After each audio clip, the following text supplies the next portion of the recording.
भारत स्वाभिमान के लक्ष्य और प्रचार के लिए वे हरिद्वार से पूरे भारत की यात्रा करने लगे और लोगों को भारत स्वाभिमान का सदस्य होने के लिए प्रेरित करते थे। लगभग आधे भारत की यात्रा पूरी हो चुकी थी। यात्रा के दौरान जब वे उड़ीसा से छत्तीसगढ़ के रायगढ़ जिले में 26 नवंबर 2010 को गए, जहां उन्होंने 2 जनसभाओं को संबोधित किया। इसके पश्चात जांजगीर जिले में तारीख 27 नवंबर 2010 को 2 विशाल जनसभाएं की।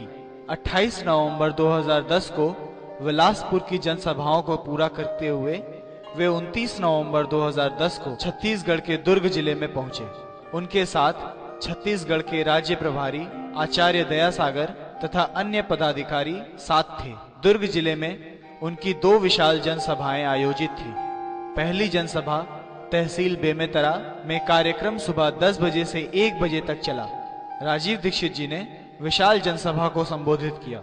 इसके बाद का कार्यक्रम सायं 4 बजे से जिला दुर्ग में निश्चित था, जिसको संबोधित करने के लिए वे दोपहर 2 बजे बेमेतरा तहसील से रवाना हुए। इसके बाद की घटना विश्वास योग्य नहीं है, जो उस समय उपस्थित छत्तीसगढ़ राज्य के राज्य प्रभारी दयासागर और अन्य पदाधिकारियों का कहना था। गाड़ी में बैठने के बाद रास्ते में ही उनका शरीर पसीना पसीना हो गया। दयासागर ने राजीव जी से पूछा तो जवाब मिला कि मुझे गैस सीने में चढ़ गई है, यदि शौचालय जाऊं तो शायद अच्छा महसूस करूं। फिर दयासागर ने तुरंत उन्हें दुर्ग के अपने आश्रम में ले गए, जहां पर राजीव जी शौचालय गए और जब कुछ देर बाद नहीं निकले तो दयासागर के पूछने पर उन्होंने दबी दबी आवाज में कहा कि हाँ बस निकल रहा हूं, गाड़ी स्टार्ट कीजिए। और जब काफी देर हो गई और पूछने पर अंदर से जवाब नहीं आया, तब दरवाजा खोला गया तो राजीव जी बेहोश होकर पसीने से लथपथ नीचे पड़े थे। उन्हें तुरंत उठाकर बिस्तर पर लिटाया गया और पानी छिड़का गया। दयासागर ने तुरंत राजीव जी को हॉस्पिटल चलने को कहा, पर राजीव जी ने मना कर दिया और कहा कि होम्योपैथी डॉक्टर को दिखाएंगे।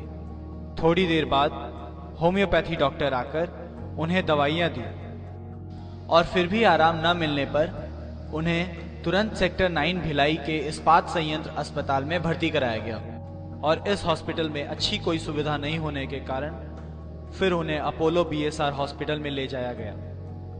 राजीव जी एलोपैथी चिकित्सा के लिए मना करते रहे। उनका मनोबल इतना दृढ़ था कि वे हॉस्पिटल में भर्ती नहीं होना चाहते थे। उनका कहना था कि मैंने जीवन भर एलोपैथी चिकित्सा नहीं ली है, तो अब कैसे ले लूं।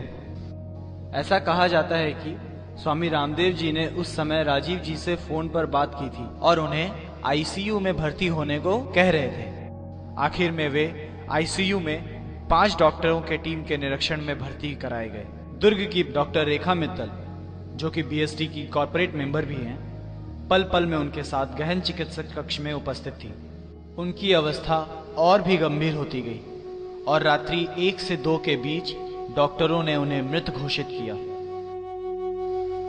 बेमेतरा से रवाना होने के बाद की यह पूरी घटना छत्तीसगढ़ के राज्य प्रभारी और अन्य पदाधिकारियों का ऐसा कहना था, लेकिन असलियत में क्या हुआ यह तो इन लोगों के नार्को टेस्ट करने पर ही पता चल सकता है। राजीव जी की मृत्यु के अज्ञात कारण को और बिना पोस्टमार्टम कराए ही यह प्रचार किया गया कि उनकी मृत्यु दिल का दौरा पड़ने से हुई। दिल का दौरा पड़ने के कई कारण होते हैं। स्वाभाविक दिल का दौरा हो या विष देने के कारण दिल का दौरा हो, यह केवल पोस्टमार्टम से ही पता लगाया जा सकता है और इसकी पुष्टि की जा सकती है। यह दुखद समाचार प्रसारित किया गया। राजीव जी के छोटे भाई प्रदीप दीक्षित जी को 12 से 12:30 बजे के करीब सूचना दी गई थी और वे सुबह 4 बजे हॉस्पिटल पहुंचे। स्वामी जी निरंतर रात भर डॉक्टरों के संपर्क में थे। राजीव जी की मृत्यु की सूचना स्वामी रामदेव जी ने सुबह के सिकोहाबाद यूपी योग शिविर में दिया। आइए स्वामी जी का क्या कहना था देखें। जो मैंने कभी नहीं सोचा था और कभी सपने में भी नहीं देखा था, वो मुझे आज आपके बीच कहना पड़ रहा है कि जो 2 हाथ मेरे लाखों करोड़ों हाथों के बराबर थे, वो हाथ आज की रात मेरा साथ छोड़ गए। भाई श्री राजीव जी, जो एक एक पल मेरे लिए जीते थे, देश के लिए जीते थे, जिनके तन में, मन में, हृदय में, प्राणों में स्वदेश का प्रेम इतना प्रखर था कि अपना पूरा बचपन, अपनी पूरी जवानी, अपना पूरा जीवन जिन्होंने राष्ट्र के लिए अर्पित कर दिया था। 2 दशक से जो पूरे देश भर में घूम घूम करके लोगों के भीतर स्वाभिमान जगा रहे थे। पहले आजादी बचाओ आंदोलन के नाम से उन्होंने एक आंदोलन शुरू किया और विगत लगभग 10 वर्षों से हृदय से, आत्मा से मेरे साथ जुड़े और वर्तमान में वो भारत स्वाभिमान के राष्ट्रीय प्रवक्ता और सचिव का दायित्व देख रहे थे। भारत स्वाभिमान की इस यात्रा के दौरान भिलाई में ही देश की भलाई के इस काम में,